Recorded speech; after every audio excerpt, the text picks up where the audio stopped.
Thanks, Alan. Here are your KWRED Business and Economic headlines for February 2008. The Maine Department of Economic and Community Development announced that several businesses throughout the state have been certified with the state's Economic Incentive Pine Tree Zone program.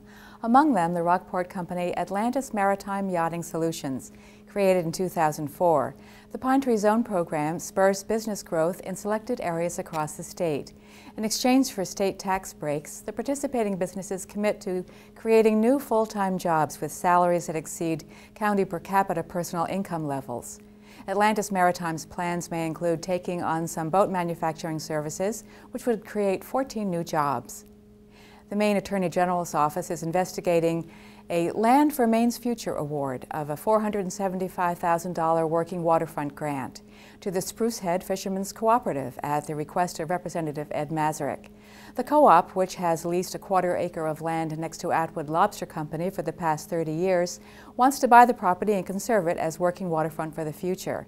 LMF selected 6 working waterfront projects this month to receive a piece of $2 million in state bond funds dedicated to preserving working waterfront properties along Maine's coast.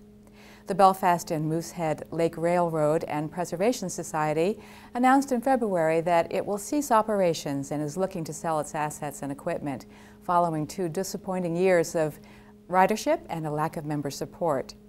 Its dependence on grants and memberships was not a, quote, sustainable financial plan, and the company could no longer operate at a loss.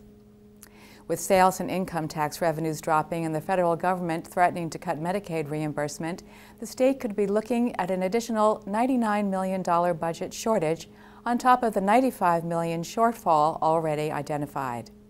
State agency and department heads are being asked to fund cuts in the budget in order to fill the hole, including possible cuts in health and human services.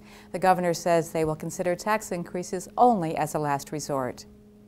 Belfast City Assessor Bob Whiteley said that he has lowered the valuation of the former MBNA Phase 1 complex in Belfast by 50% for 2008, which will remove about $220,000 in tax revenues from Belfast City coffers. He said several economic factors that have nothing to do with the property itself led him to revalue the Phase 1 holdings. Whiteley said he is in the midst of reviewing the Bank of America Phase 2 complex also, which is currently valued at over $29 million.